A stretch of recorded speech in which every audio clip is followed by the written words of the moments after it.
We are live. All right. Hello, everyone. Thank you for joining us today. Welcome to our panel, Unlearning Shame, Reclaiming Pride in Communities of Color. My name is Felice Turner, and I am a disability advocate for the LEAD program. I'm just letting a couple more people in. Can you please start recording?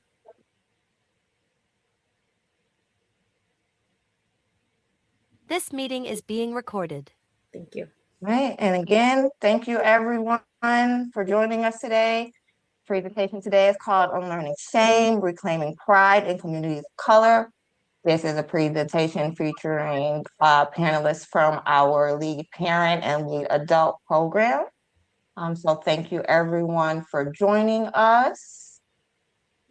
And I'm going to give our moderator hosting capabilities. Frank, you are now host.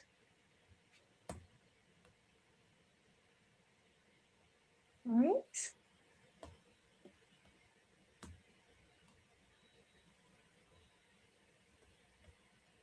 Okay. All right. Does everyone see the presentation on my screen? Yes? Good? Thanks. All right. So, welcome and thank you for joining us. We welcome questions. We will have time for questions at the end of the sessions, but feel free to type your questions in the chat during our session. Feel free to rename yourself, to add your preferred pronouns to your name. This will help our chat moderator. We have Frank with us this afternoon, and he will be reading your questions and comments in the chat. Right, our access needs. So we do have an ASL interpreter present. The presentation is being recorded and streaming live on our Facebook page. We will also upload our presentations to our YouTube channel, and we will also send slides and the link to the recording to all that registered. And the image on the screen is an image of a brown-skinned woman signing the word hello. And so this is a presentation by Michigan Disability Rights Coalition. MDRC cultivates disability pride and strengthens the disability movement by recognizing disability as a natural and beautiful part of human diversity while collaborating to dismantle all forms of oppression. And the image on this screen is of the Michigan Disability Rights Coalition logo. It says Michigan Disability Rights Coalition in white letters against a dark purple background. And this is our program staff. So we pride ourselves on being a program that is for people with disabilities, by people with disabilities. We have our director, Ajane Thomas, our assistant director of the LFI program, Laura Hall, Frank, who is our Leaders for Inclusion program coordinator. He's also our moderator for today. Myself, Felice Turner. I am disability advocate for all three of our leadership programs, as well as Priscilla Cano. She is our bilingual advocate, and I will let her introduce herself a little bit later on. And then there's also Robbie Rankis. She is our logistics coordinator, and she plans our conferences. Right.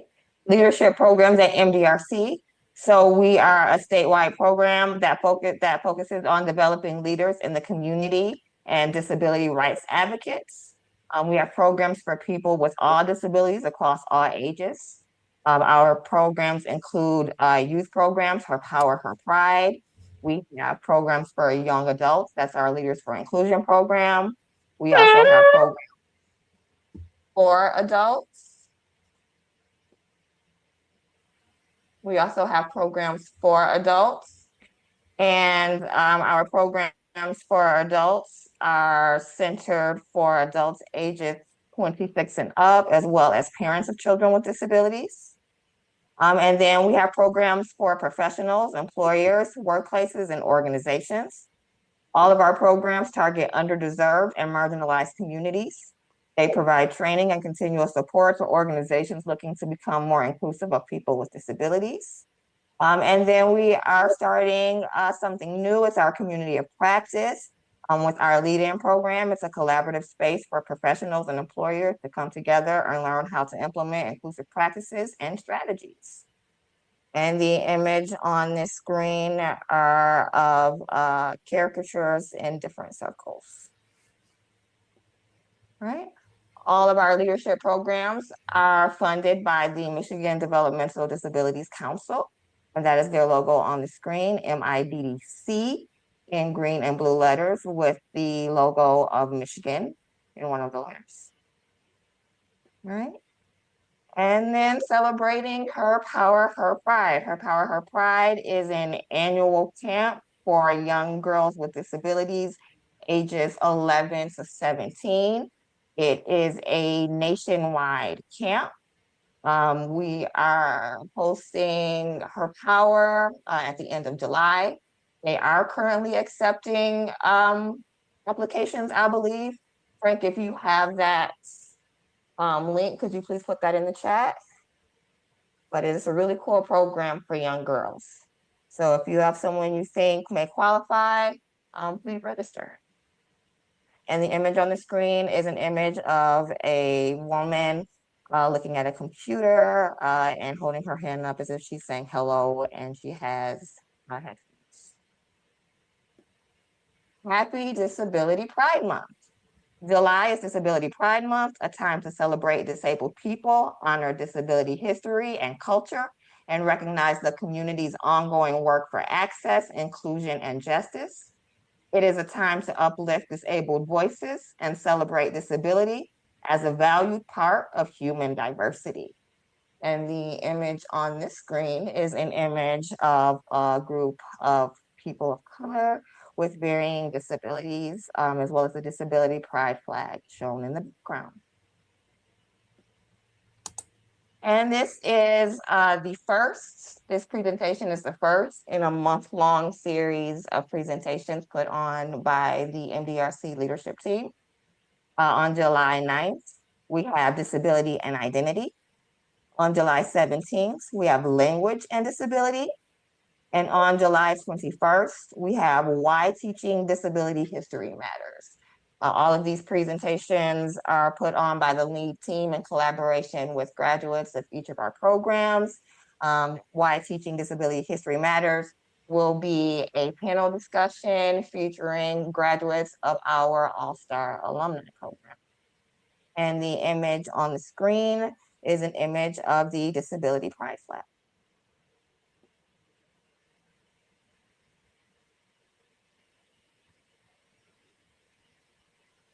Okay. So, reclaiming pride, let's get into the discussion. Again, my name is Felice Turner. My pronouns are she, her. I identify as a Black woman with a disability. I am the advocate for all of our leadership programs here at MDRC, and I will be moderating the conversation today. And I will pass it on to Priscilla. Hello, everyone. My name is Priscilla Cano. Like Felice said, I am the bilingual disability advocate. My pronouns are she, her, ella. I am a Latina woman with blue hair, and I'm wearing a black t-shirt today. I will give the other panelists an opportunity to introduce themselves, and I will pick Teresina.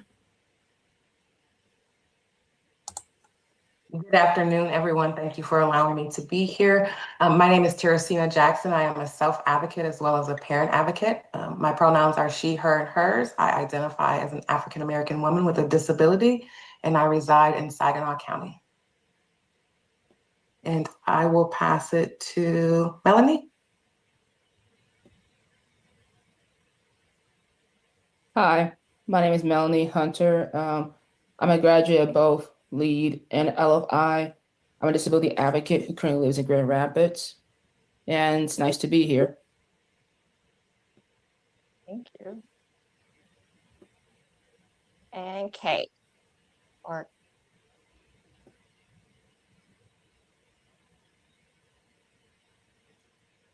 Karen. Sorry, I had to unmute. Hi, my name is Karen Walton. I go by Kay. Pronouns are she, her, hers. I am a a self advocate, and I also am a parent of children with disabilities. I identify as a Black woman, and I currently reside in Grand Rapids, Michigan. Thank you. Thank you, everyone, for joining us. I'm really excited about this conversation today. So I just want to start the conversation off by asking, so when you hear the word shame, what comes to mind? Let's start off with Teresina. What comes to mind when you hear the word shame? At least ironically, I was covering the questions and I thought about a book that I wrote 5 years ago called The Code of Silence, Dirty Little Family Secrets, and it's rooted in shame. And so when I hear shame, I think of silence. I think of the things that we were taught not to say out loud, the diagnoses that, we whispered, or we struggled to the struggles that we masked, the parts of ourselves that we made feel smaller, so that other people feel comfortable. For me, shame showed up as handling it at home and not sharing those things outside of the home, and to be strong and not to be seen. I like that. Silence. That's very powerful. It's a very powerful way of thinking about it. What about you, Melanie? What do you think about when you hear the word shame? When I hear the word shame, it has similar connotations to Teresina, but for me, it also comes with feeling small and you question your existence and wondering why you could be born different versus accepting that it's because my brain works differently than others doesn't make it less than. I just gotta look at things in a different way. What about you, Kay? When I hear the word shame, I'm going to echo what the other panelists have already said, but also the word shame, for me, it feels like it's wrong, like it's an error, like something's really wrong with how, our brains work or how our children's brains work. And in that, it's has its own, negative connotations and things like that. So the fact that we feel like it's wrong sometimes creates a barrier with asking for help or getting resources because we feel like it's something that we may have done to create the way that we feel in creating that shame. Yeah, I think that's kind of how it is for me. That's a good word to use, wrong. I love all of the words that were used, all of the ways that we described shame. But for me, definitely, uh, wrong is probably definitely, especially as a kid growing up, not completely understanding, early on what my disability was to the outside world. It just felt wrong. Priscilla, what was up for you? The word Um, shame. a lot of the same of the stuff that's been said on the panel. Hidden is a big one for me, like hiding. Um, Shame is. I don't think that we talk about shame in the sense of like trying to be negative, but it ends up with a negative connotation because we try to hide the things that we feel shame towards, and we try to um, protect them. But with protection and hiding, we make people feel like they should have shame in who they are. How has shame shown up in any of your lives or in your community? So I'll start with Melanie. How has shame shown up in your community? I think for me, shame mostly shows up through feeling like I'm part of a subsection of Black folks who have this kind of disabilities, but our tendencies and everything that's including our disability are often talked about within our community. So shame for me kind of feels like, hey, if I was born differently, maybe things could have been easier. And for my family and everyone else. And sometimes I also wrestle with feelings of being invalidated for some things that I go through related to our culture. Like for us Black folks, typically we socialize while someone else is doing our hair at home in the hair salon.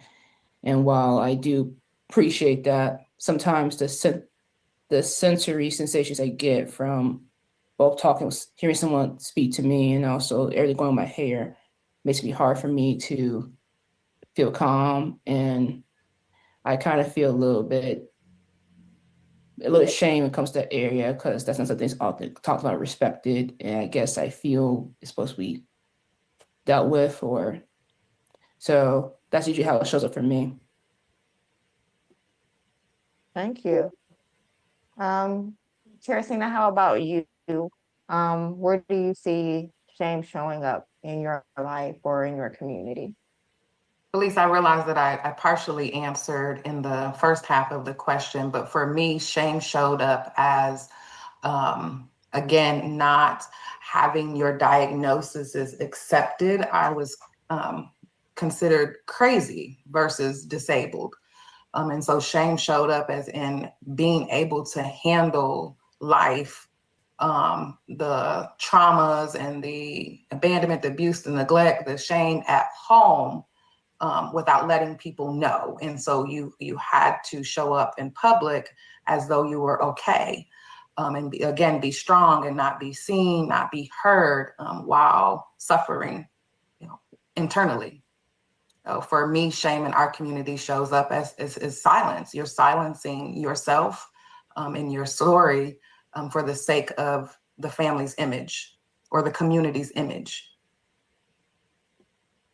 Yep, that's a big part of it. For the sake of the community's image, we have to make sure that we look like we are that strong unit. And that's another word for me. I think that comes up when I think of shame.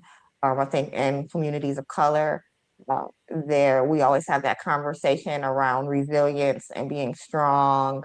And I think that when you are in the Black community or other racially marginalized communities that has experienced so much discrimination and has equated um,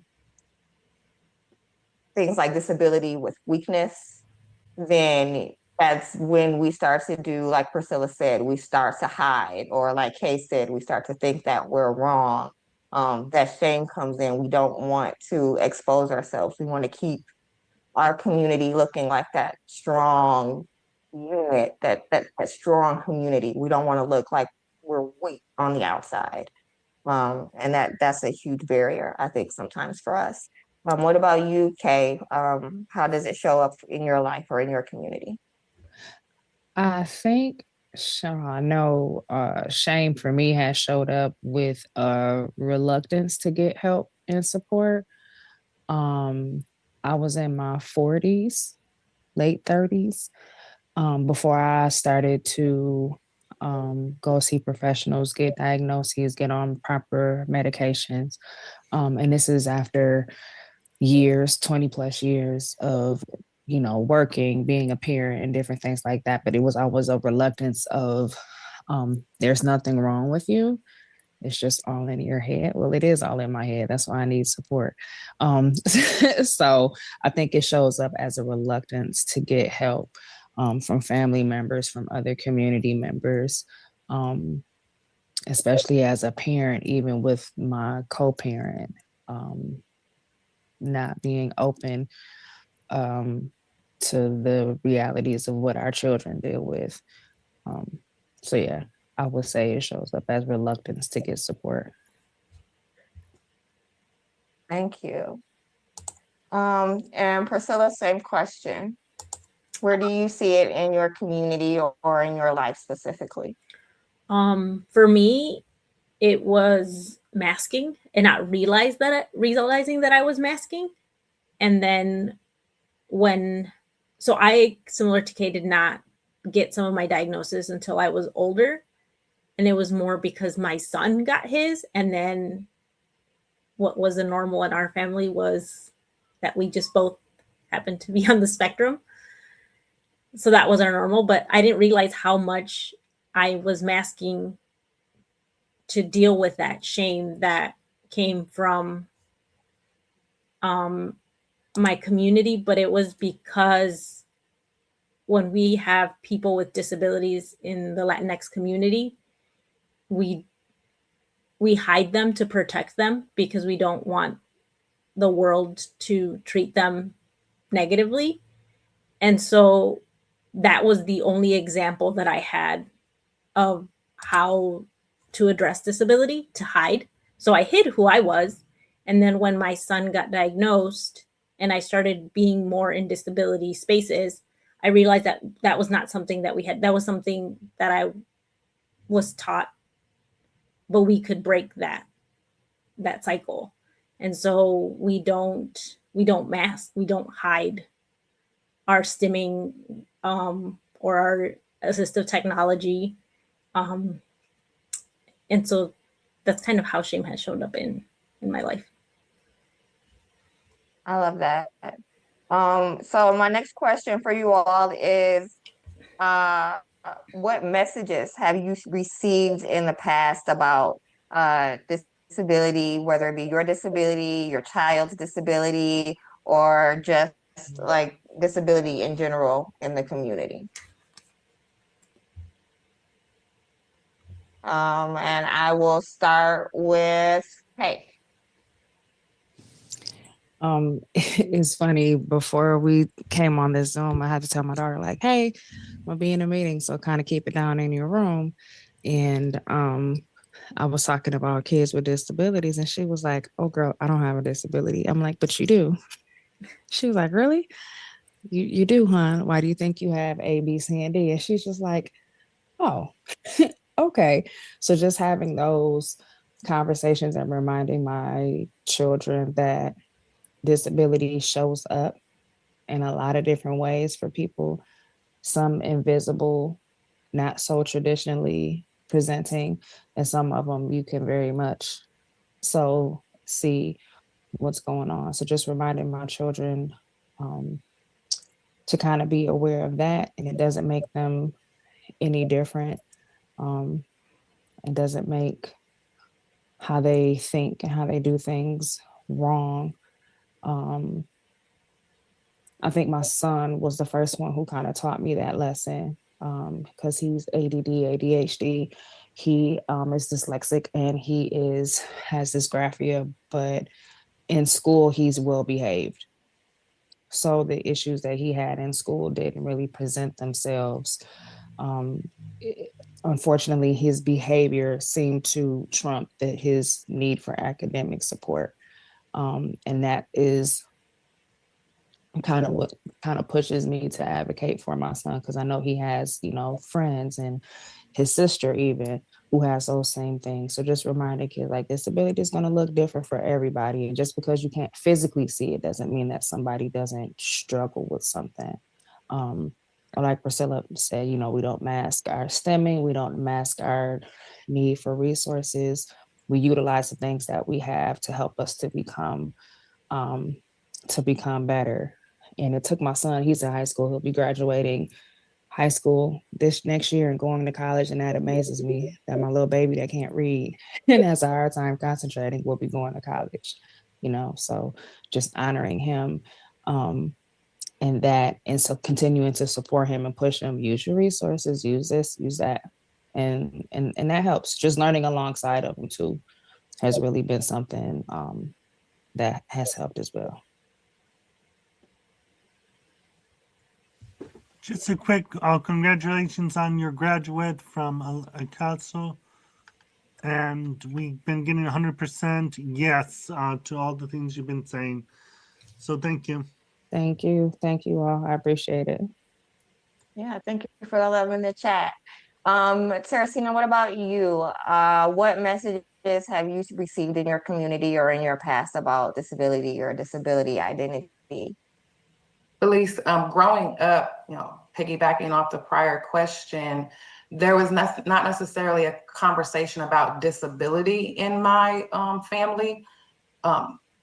Most of the people in my family that I now reflect back and can see that they may have been autistic or ADHD, we were all considered manic depressive, bipolar, dysfunctional, having substance problems. So like the others participants on the panel, I was made to believe that there was something wrong with me growing up that needed fixing, that was more mental illness than a disability. So at 40, my son is diagnosed with autism and I'm diagnosed with ADHD. That began the conversation about disability. And initially it was shame, it was hiding, it was, there must be something wrong with me as a parent. And so I took a lot of the old messaging and tried to be rid of the disability for probably the first year of both of our diagnoses before I started to disrupt some of those learned behaviors, started to shift my mindset to embrace disability, but it was definitely framed as a limitation or a burden. Thank you. What about you, Melanie? What messages have you received about disability in the past? For the Black community in my area, my family, it was more lack of acknowledgement, as in, yes, my parents both knew I had disability because I was diagnosed early, because I had seizures early on and early intervention. And I think most of my extended family was aware a little bit about that. But past that point, there was real much conversation about disability. And was for the wider community in my area, I received mixed messages growing up. The most common one seems to be that if your disability is not visible, like easy for someone to see, then most folks are going to assume you don't have one. And the other message I've been getting as I get older, as a young adult, is when it comes to the accommodations, people associate disability as something related to having external struggle. Unless you're externally struggling or look like you have one, they don't see any reason why you need certain things. And therefore, kind of comes off as, I mean, you seem to be pretty capable and intelligent. You don't need this X thing, so why do you need that? And I do think these different messages do show how society handles disability beyond the ADA. It's easy for folks to say, I accept someone with a disability, but I don't think people put much thought in what that includes, including little habits or even little things we need, like communication differences. So that is what I have to say for that. Thank you, Melanie. For me, I feel like messages around disability, and again, I've been doing a lot of prep work for Pride Month, so I've been kind of thinking about this question a lot. But for me, I think historically or in my past, it was always a medical issue. And I find that to be the case with a lot of people that I talk to within the Black community who also identify as having a disability or have some type of relationship to disability, that especially early on, prior to like the days where the disability justice movement, so prior to the early 2000s, disability in a lot of racialized communities, or specifically in the Black community and in my family, have been described, and we navigate our issues through a medical lens. We look at things completely through the medical model. You are disabled because a doctor told you so. This is how you fix the problem. Whatever the doctor tells you to do, that's how you fix it.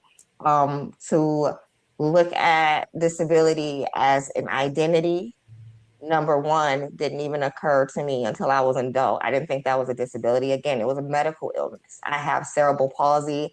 I don't have an identity. It's a diagnosis.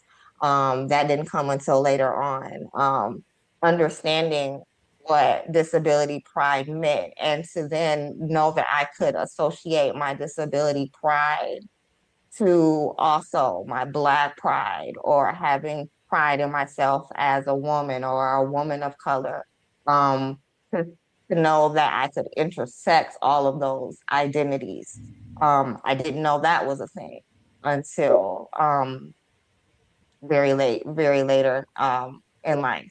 Like I said, a lot of my stuff really was centered around medical diagnoses, and looking at my disability through the medical lens. So where do you think some of these ideas about disability come from when it comes to shame? So when you're thinking about shame and disability, are these frameworks coming from family? Are they coming from outer society, possibly media, or are there other places where you see these frameworks kind of um, really showing themselves? And I'll start with Percy. At least in exploring my own life and those that I serve, as well as just being a parent, a lot of the disability shame that I've experienced came from family narratives and systems that tend to push a difference between those persons of color who are disabled and non-persons of color, having to advocate in such a way that you don't see your peers of non-color advocating. History that has excluded disabled people from their full humanity is where some of that shame comes from. And our media that tends to sensationalize disabilities. So I would say those spaces. What about you, Melanie? I think that these messages from society comes from all these sectors that you mentioned: media, family, the medical model, especially. Yes, do they see the medical model being for so long being the default way people address disability? People perceive it as something that's purely medical, as in you're something's off because of something going on in your body, versus maybe what's off with society and how it defines what is normal or not, and that we need to shape some things to make things more inclusive. And I think because of the presence of the medical model, combined with other parts of society, like how in education, using special education example, I think another element of this problem is when it comes to certain disabilities, like cognitive ones, people are always used to associate things with children and call them special needs children. I notice how I feel adults are probably more accepting of certain quirks when they see it as this is a special needs child that has different needs, it's probably throwing a tantrum. But when the special needs child becomes an adult, that's where I feel acceptance kind of gets lessened a little bit.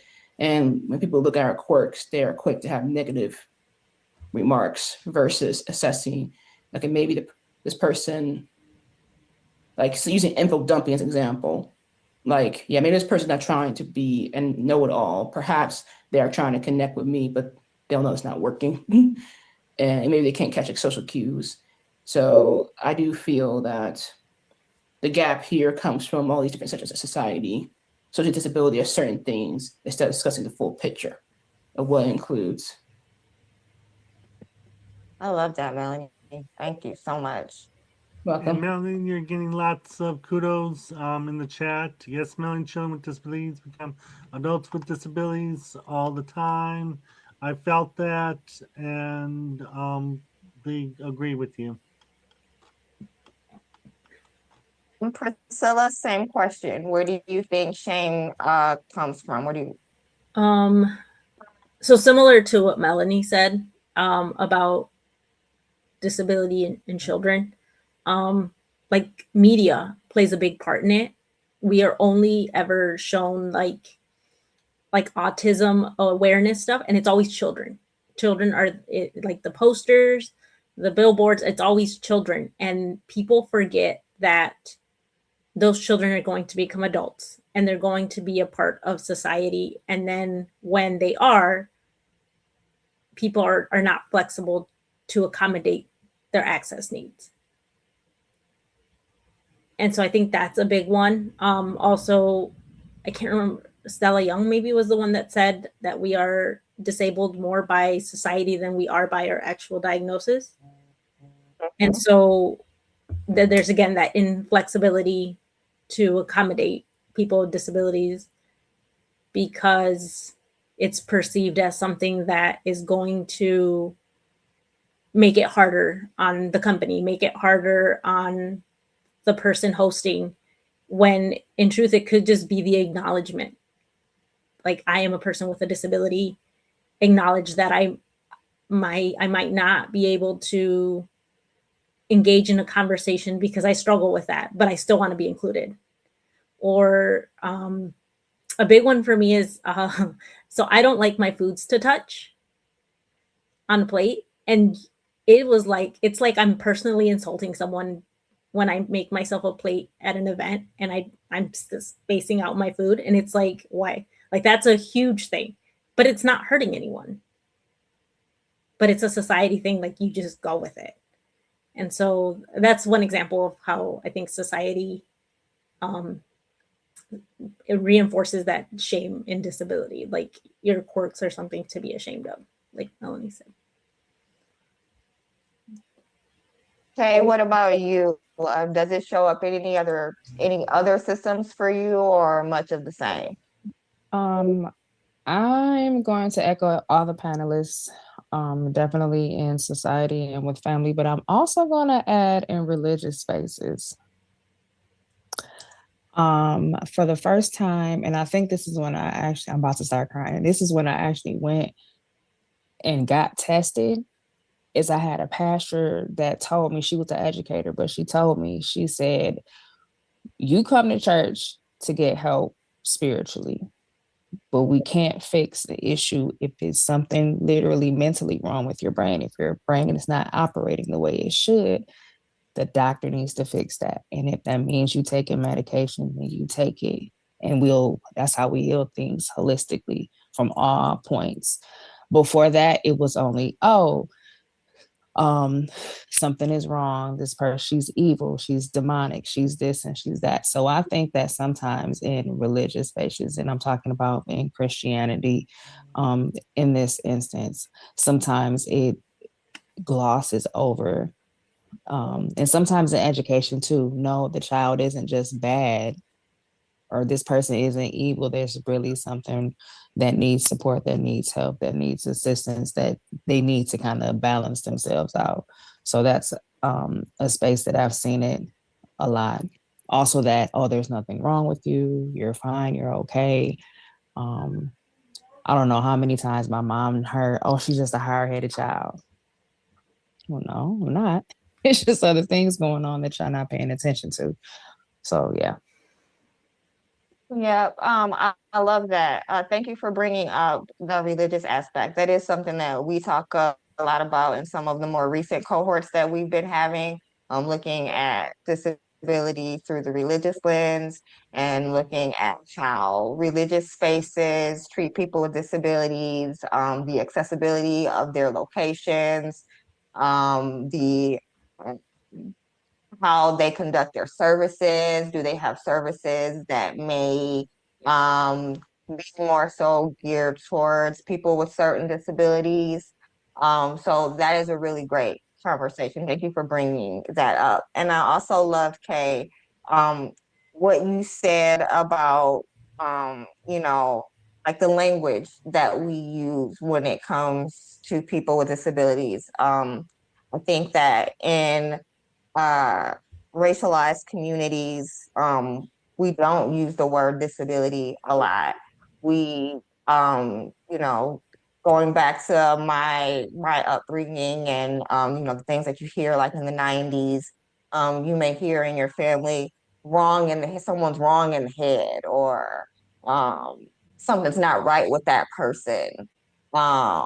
or that person ain't right, something to just like we said, going back to that wrong conversation, just describing them as wrong, but never outright saying the person has this disability, and calling it outright. So thank you for bringing that up. Yeah. So for Melanie, how has racism and ableism intersected to create a unique experience of shame for you or for your community? How do you think racism and ableism have intersected? I think for me, they mostly intersect in how I communicate and how that gets perceived. For the racism part, Black women historically and sometimes today get perceived with the angry Black woman stereotype or the sassy Black woman, and we can easily anything we do gets perceived as us having an attitude and not being cooperative, and we get associated with masculine aggressive terms like being aggressive, confrontational. And on the other end, my disability sometimes causes me to speak in direct terms, or because I can't catch social cues fast enough, which sometimes delay my reactions. And recently, it came to my attention that sometimes my body language sometimes doesn't always align with how I feel. And when you combine both these things together, it results into people perceiving me as like the angry Black woman, where in theory, I'm confrontational, aggressive, rude. And I think that's where some things start to intersect for me. It's creates feelings of shame for years with my communication, and something's wrong with me, and me going through a lot of mixed feelings about being misinterpreted and wishing that I could communicate things better, wondering what am I doing wrong. And one of the things I struggle with is trying to decipher, is it really my personal communication, or is it implicit bias going into effect, or both? And that's generally how it manifested for me. I do think that the more we are open about Black folks with disabilities, the more people could be aware of how those quirks, those disabilities could impact things like communication. And therefore, when we give disabled young adults advice how to navigate their day-to-day life in their jobs and communities, we include racism as a factor here. Because one of my main issues, and I'll keep it short, with things like MRS and other rehabilitation services that try to get disabled people tools and advice to live independent lives. They give us the practical tools and skills, but never address the other identities and how they affect how people may perceive us and how things may be handled in the work environment. So I feel the more we are open about these things, the more people realize, yeah, we can't ignore racism or homophobia of the others. We got to acknowledge that and how it may affect even how someone may interact with someone's disability or perceive certain things. Thank you, Melanie. Kay, same question to you. How has racism and ableism intersected to create a unique experience of shame? So for me, one of my disabilities or one of my diagnoses is I have fibromyalgia with chronic migraines. And I remember I worked in corrections, and that job was physically and mentally exhausting. Um, and what I saw was when I would use my FMLA to call off because I didn't feel well, I would hear the murmurs of, there's nothing wrong with her. She just needs to come to work. And I think historically as Black women, we are always seen as strong, resilient. We get through anything.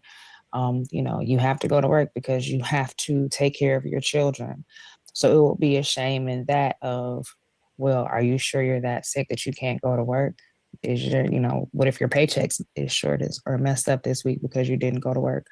So not realizing that my body, I literally can't do anything but sleep on those days where I had those episodes. So I think for me, that's where it kind of showed up as like, yes, you have this disability, but also, is it physically, because they can't see the challenge, that is it physically stopping you from coming to work? And if it's not physically stopping you from coming to work, you should be at work. Again, those invisible disabilities sometimes don't get access to the resources as support as I feel like they should, because just because you can't see that I'm going through something or my body's going through something, it actually is. And I actually quit that job because of the harassment I was facing with the person in charge whenever I would call in on my FMLA, just, her attempting to probe and, with my doctor and different things like that. She just made it very, very difficult simply because she thought I should just bring my, what to work. And there's nothing wrong with me. So that's how that unique experience is, because I felt like, am I really that bad that I can't go to work? Am I messing up my money? Or if something happened later on in the month where money was short, I would go back, well, maybe I should have gone to work that day. Maybe I didn't have as much, sick time or vacation time as I thought. So kind of balancing or debating, do I take this day to take care of myself, or do I work through this pain and push through this pain and not give my 100% at work because I'm expected to be here and people don't see that there's anything wrong with me? Thank you. For Teresina, I have a question for you. So what are some examples of ways disabled people are expected to either overcome, inspire, or improve our worth in our community? As a disabled person and the mom of a disabled child, I feel like I'm always expected to inspire others, to motivate and encourage others, or I'm always expected to beat the odds, to be seen as worthy. And it just becomes performance, and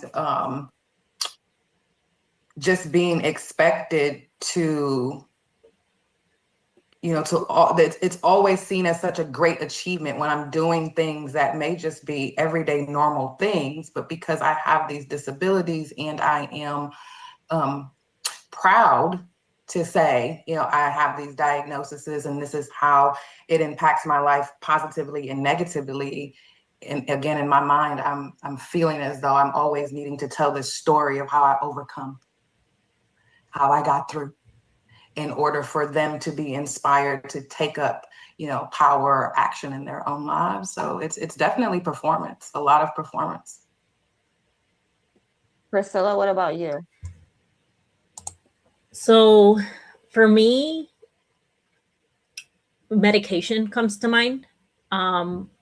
We're like, it's supposed to be this big inspiring thing if you can go through your life without needing medication. I am very pro medication, especially for myself. I've had doctors tell me to pray on it instead of prescribing something. I was like, Jesus told me he wanted me to take the meds. Please prescribe them. I've always worked, so I've worked with children before, and in spaces where parents don't want their children to take medication. And I got myself, my child also takes medication. And when you ask them, like, why don't you want them to have medication? They'll say, because it turns them into a zombie, because they don't act like themselves.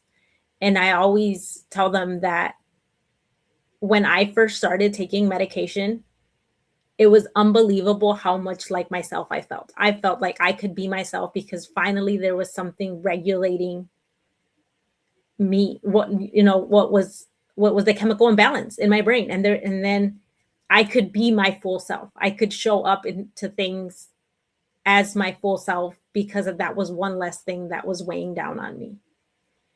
And when they hear that, it kind of does have them reflect a little on like the expectations that they're setting for their children or the expectations they're setting for themselves.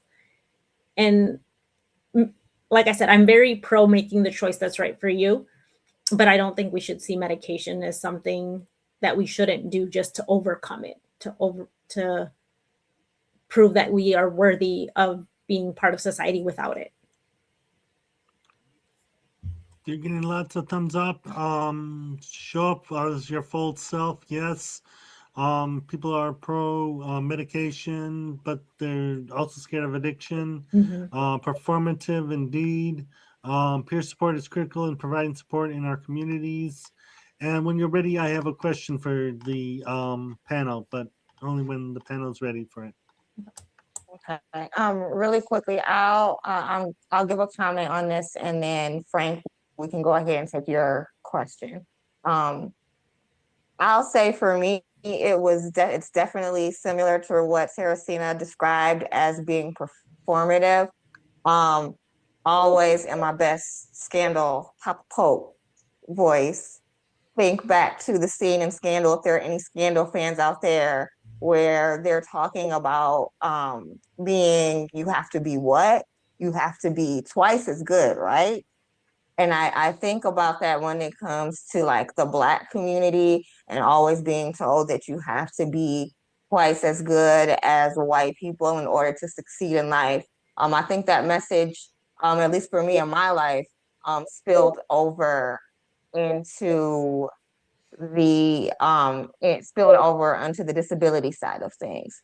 So I won't say that that necessarily came from my family.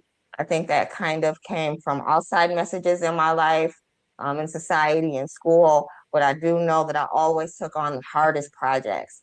I always wrote the longest papers on the most difficult topics. I always took on the hardest tasks at work early on because I wanted to prove myself as a person with a disability. I wanted to prove that I was worthy. I wanted to prove that I was capable. I wanted to prove that I was more than capable, that I was normal. Hate that word normal, because really what does that mean? But it is very performative, and it is very exhausting. It's very exhausting to have to play that role all the time, to have to feel like you have to show up at 100% every single time you show up, and there's no room for imperfection. And Frank, you said there was a question in the chat for the group. Yep. Where have you found support or guidance in your own lives living with a disability, and in your child family life living with a disability, professionals, friends, fellow families, etc.? So Where have we found support or guidance? Mm-hmm. Okay. I'll start. Support for me generally came from my family. Early on as a kid, it was me and my mom. Me and my mom navigated everything together. And so she was my personal assistant. She was my person that I talked to when I needed to vent about, maybe someone who's being ableist, or a situation where I may have experienced some discrimination. She attended all of my doctor's appointments with me, and she continues to be that primary source in my life. But my husband, he assists me with taking care of our girls and helps me with taking care of myself. Along the way, I have joined groups, specifically for people with disabilities, book clubs. Really, I seek out the community now. Before, I think I kind of just thought that the community was supposed to be out there, that support was just supposed to be out there simply because. And really, yes, that is the way that it should be. But for the most part, um, uh, I've had to go out and kind of seek it. Melanie, I see you shaking your head. What about you? Where have you received your support or your guidance? For me, growing up, it was my mom.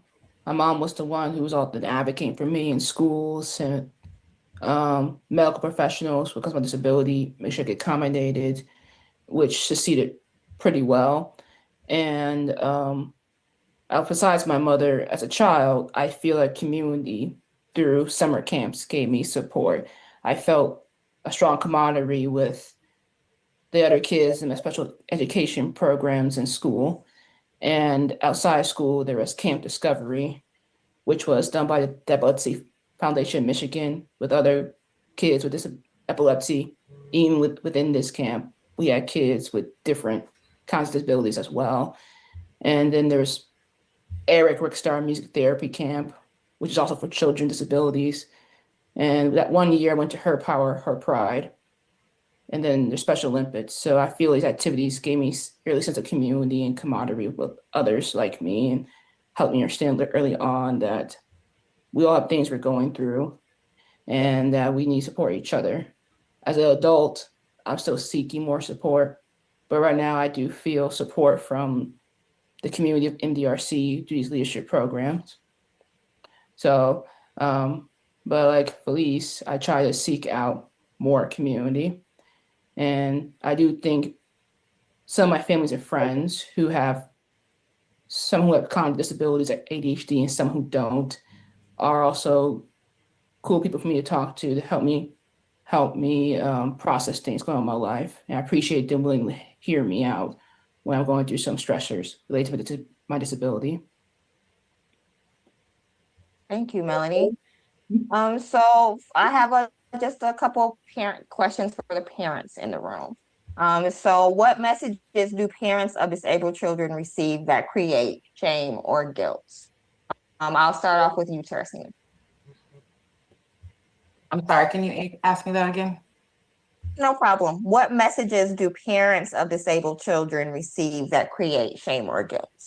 Oh, wow. So as a parent of a special needs child, as well as an advocate, I've spent the last probably 7 years proving my worth as a parent, proving that I was paying attention to my child, proving that I was advocating in a healthy manner for my child, proving that he was worth the services, proving that I wasn't the angry Black woman that Melanie talked about, proving that I wasn't being combative, that I was seeking to collaborate. If I just spanked him, then he would do better.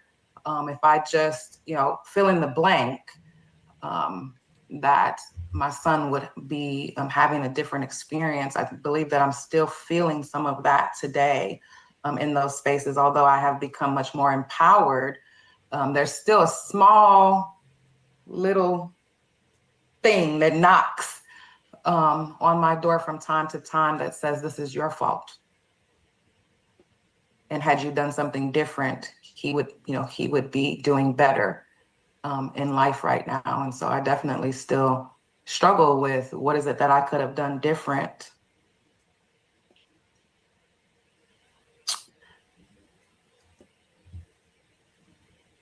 What is it that I could have done different for Malik not to be having the challenges that he's having in life? Thank you It so sticks much with you a for little that. bit. No problem. Thank you so much for that. Priscilla, what about you? I can totally relate to that, Teresina. I had my oldest son, who is the one that has autism, when I was 20. And as a young parent, it was hard to realize that my child needed extra support while I was trying to go to college and to help him. And a lot of that I internalized and was like, what did I do? What did I do to? And then as he got older and as he was needing more support, I kept questioning if I was doing enough. And it's always, where am I lacking? But so I had a little bit going back to the last question about your system, like support. My family wasn't my support. They were more, I was the first person in my family to acknowledge a disability, to acknowledge that, especially a non-physical disability, something that was a dynamic disability or a mental health. And for a long time, I was told it was all in my head. And so then I created my support for myself in college. I had friends and my sorority sisters and all these people around me that could be that support for me. And then I had my son while I was in college, and we surrounded ourselves with people that didn't see disability as a negative thing, that they could be the support for not only myself, but for him. And I've always been very grateful to all those other college students who were just trying to figure out life while also helping me parent and figure out life. But a lot of the messaging that I received was about how there's a word in Spanish. It's chiflado. Like he's just chiflado, which means like bratty or spoiled. And they always wanted to say that he was having these behaviors because he was spoiled or because I wasn't disciplining him, without acknowledging that his needs were different. So I had to explain things further to him because an answer of because I said so just did not fly with him.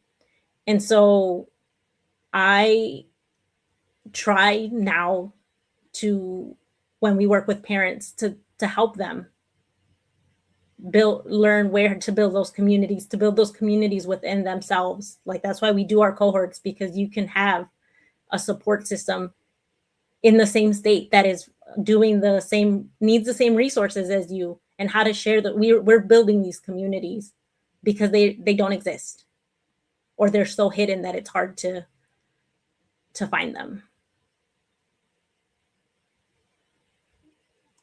Thank you so much for that.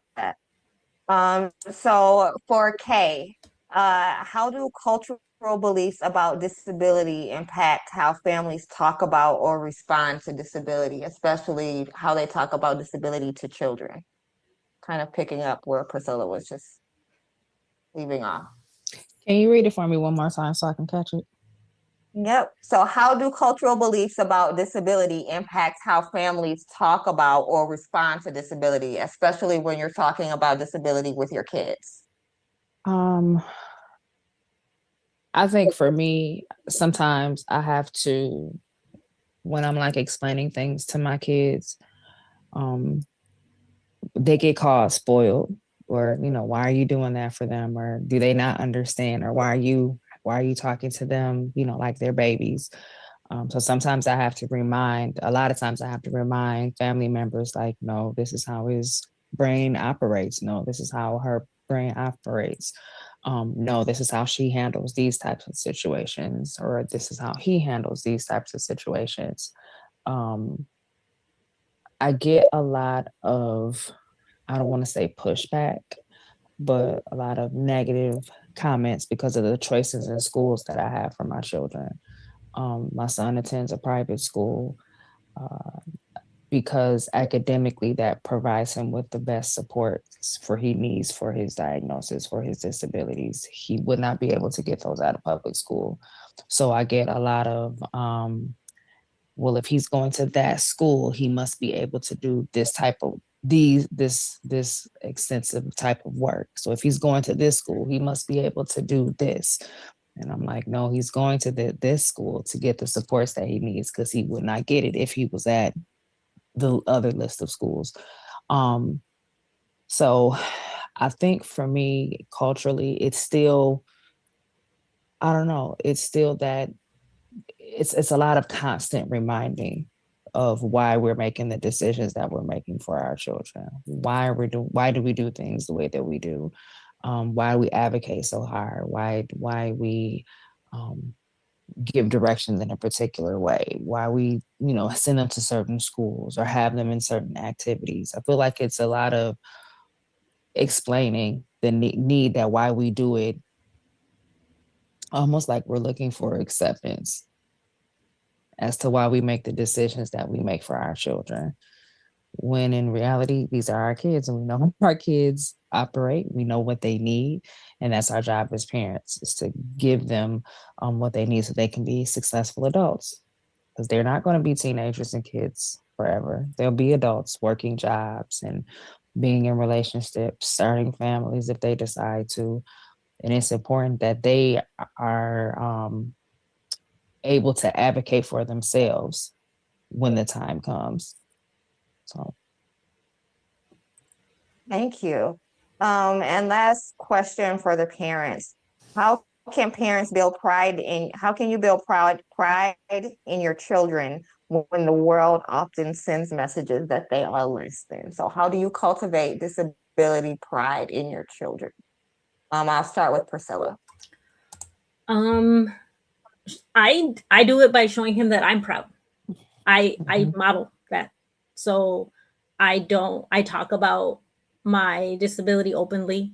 I talk about my medications. They know why I take medications. My kids both know. They remind me, like, hey, ADHD, you need to take your medicine. And I'm like, okay, cool. And so my 5-year-old is like my accountability partner. He every night before I go to bed, he's the first one to say, it's medicine time.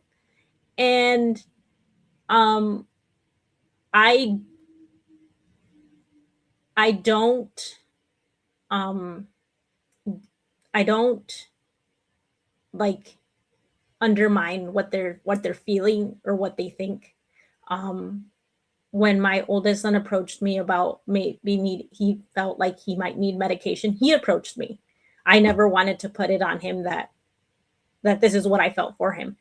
And instead of saying like let's try other things, I said, okay, we'll make an appointment with your pediatrician, we'll see what he has to say, we'll see what your teachers have to say, and if that's what's best for you, then we'll go ahead and do it. um and so I wanted him to be proud of using assistive technology and using the resources that he had. And I changed the culture around me. I was so open about disability and all that came with it that my family is now, we openly talk about it. When I was younger, that was not a thing we did. And I knew that if my child was going to have a relationship with my family, they needed to show up, and they needed to change the way they thought about disability. And so the people that did are part of our lives, and the people that didn't, we see them from a distance and wave, and that's all the interaction they get.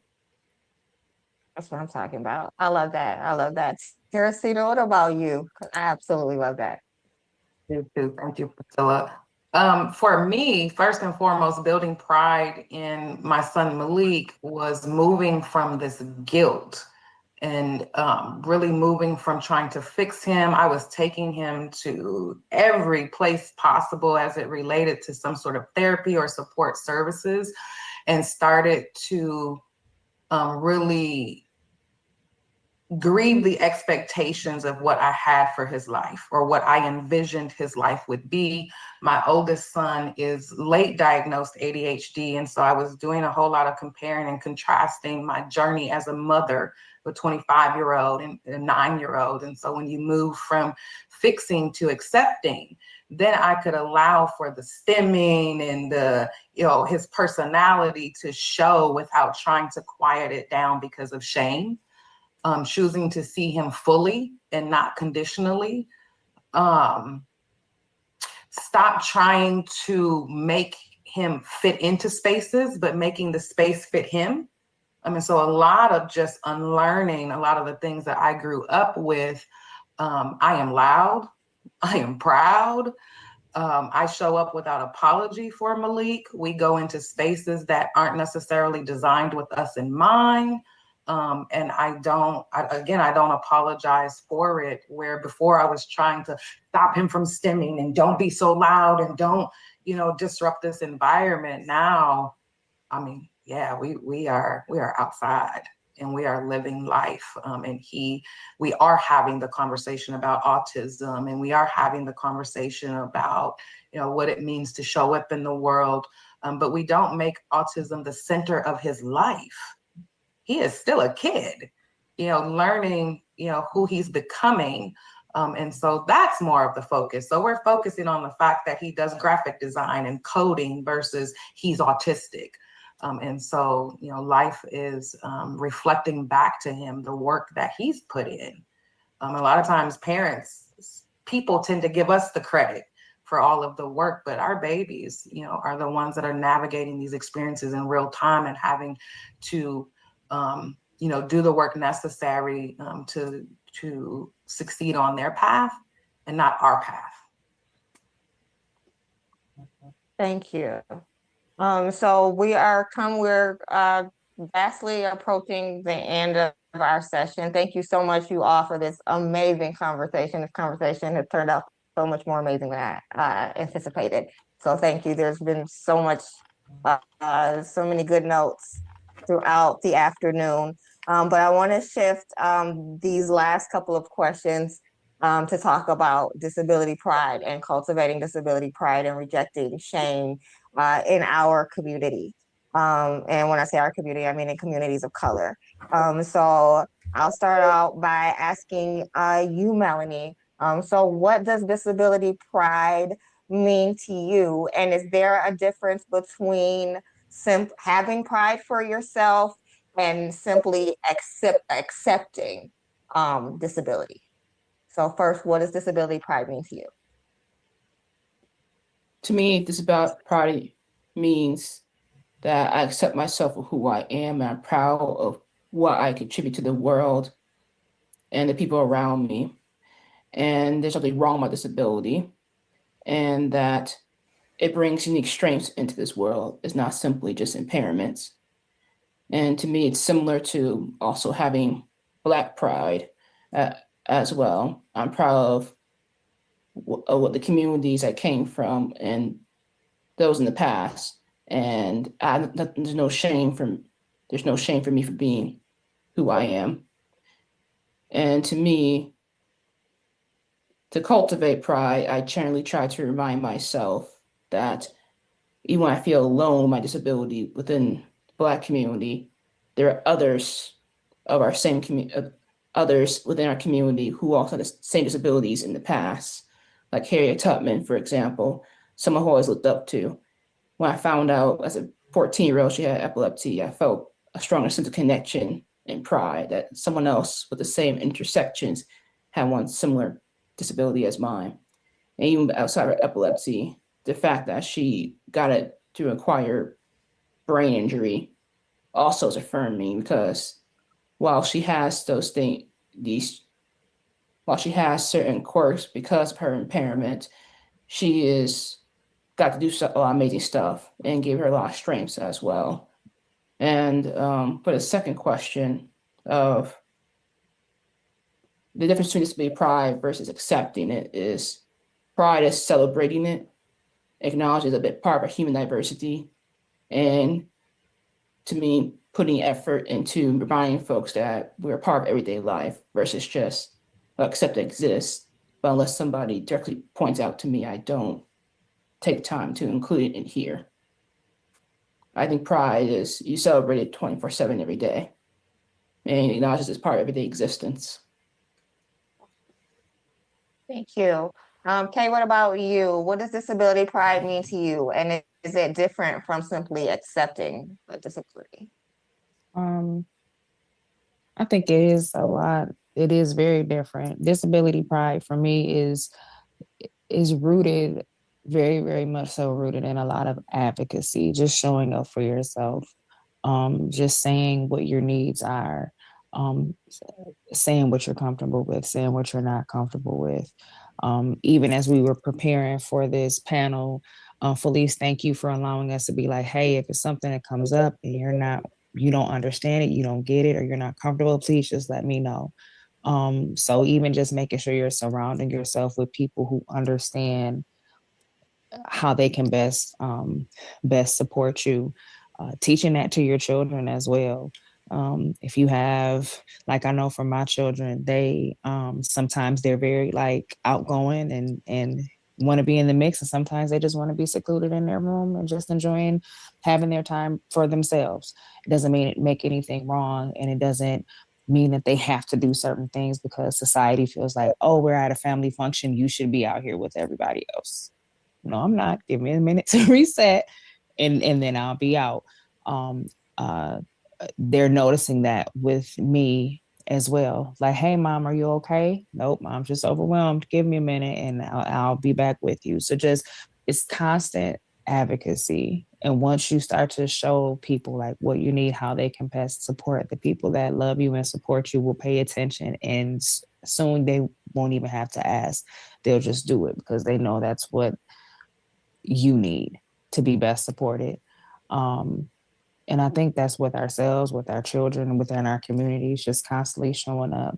Just like as a Black woman, there are certain things that I need, certain things that I won't tolerate, certain things that are not okay with me, and I have no problem with speaking up and saying what those are when I need to.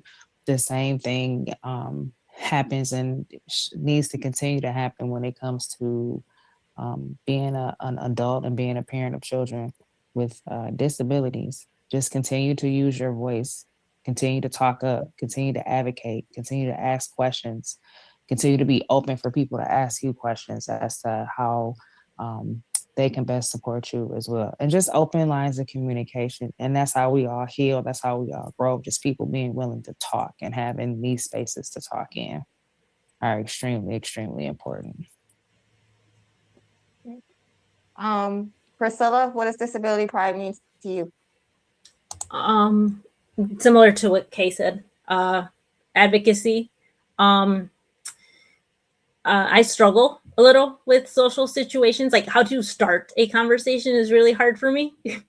And big kudos to my husband, who is an extrovert, and he finds a way to always say, like, Priscilla does disability advocacy, and he always gives me the opening. And so then I'm able to talk about the advocacy that I work, and that's how I feel like people start having conversations with me about their own disability or their family member's disability. And once it's out there, you're destigmatizing it, right? Because we're talking about it, we're having the conversation about it, and then we talk about how do we build pride. And I feel like I'm always talking about disability because I think it's super important that it's something that we talk about out in the open, and that's how we destigmatize it. And so that's one of the biggest things is being put in spaces where we can have the conversations and surrounding ourselves with people that are excited to put us in those spaces if we struggle to put ourselves. And so I've gotten more comfortable with putting myself in spaces like that. But it a lot of it was my husband putting me like, this is what she does, and then giving me the opening to talk about it. And I feel like that's how we build up pride, is talking about disability and destigmatizing it. Thank you. And then Teresina, what does reclaiming pride look like, and specifically in racialized communities for disabled folks? How do we reclaim our pride in our community? I would say, again, speaking from a personal perspective, just unlearning that generational silence of what happens in this house stays in this house, or sweeping things under the rug, or only seeking counsel from the church and not from, those mental health providers or those other supports and services. We publicly, and I've found pride within myself, that I am not ashamed to speak and to self-disclose to others who may be traveling the journey and creating these intimate spaces or these safe spaces where people can be transparent and not feel as though there's something wrong with them or that we're trying to fix them, and celebrating our identity in the community. And what I like to say is, gravitating more towards my magic than my mess. I like that. That's a quote for sure. Gravitating towards my magic and my mess. I love that. Thank you so much for that one. Can I ask something, please, real Go quick? ahead. Yep.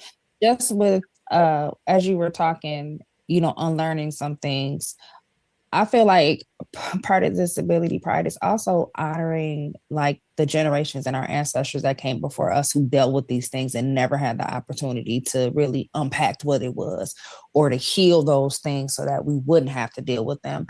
As we were talking all day, I was thinking about my grandmother, and she was a nervous woman. That's what they called her. She had anxiety. She was depressed, but she was the best house. She kept the house spotless, always had a meal on the table, and she loved her children. She loved her grandchildren, and that could be felt it was very, her love was very tangible. She was what I call my cookie baking grandmother. And just knowing that she was able to, take care of her children, raise her children, be present in her community. She did a lot of volunteer work, fed kids in the neighborhood who didn't have any, food and different things like that. Both of my grandmothers making clothes and different things, and knowing that they dealt with these underlying conditions.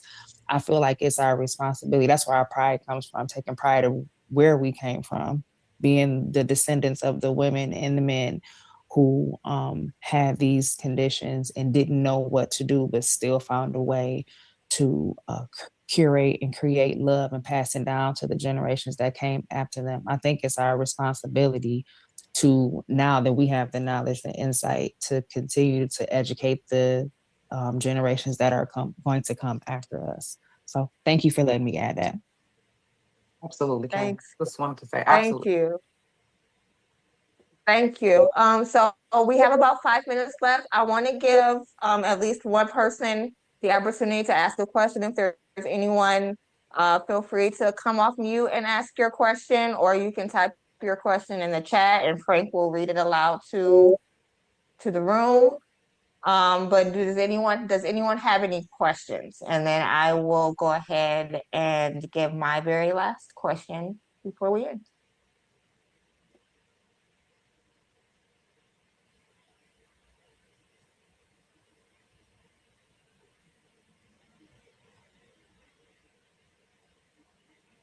Okay, well, if no one wants to come off mute, feel free to put your question in the chat. But just to kind of sum things up, I want to go and ask each panelist.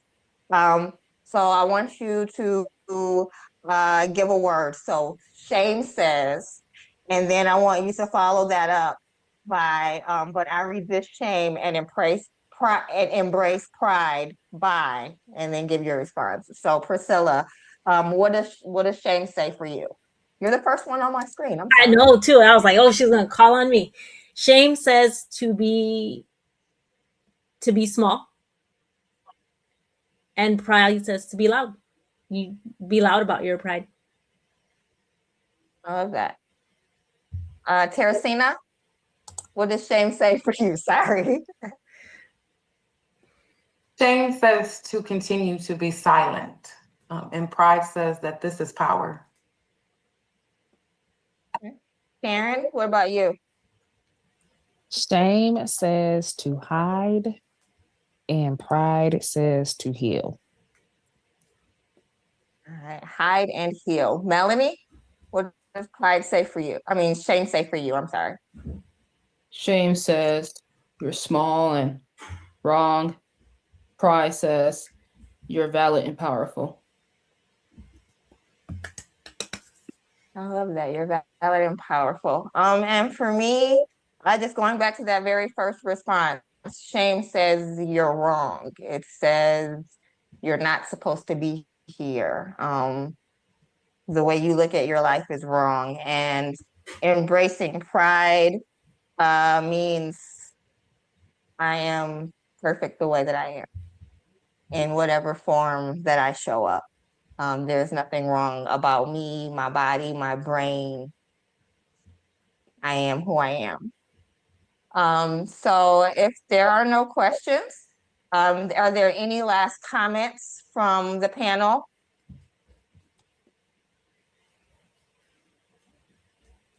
No last comments. All right. Well, I just want to thank everyone for joining us this afternoon.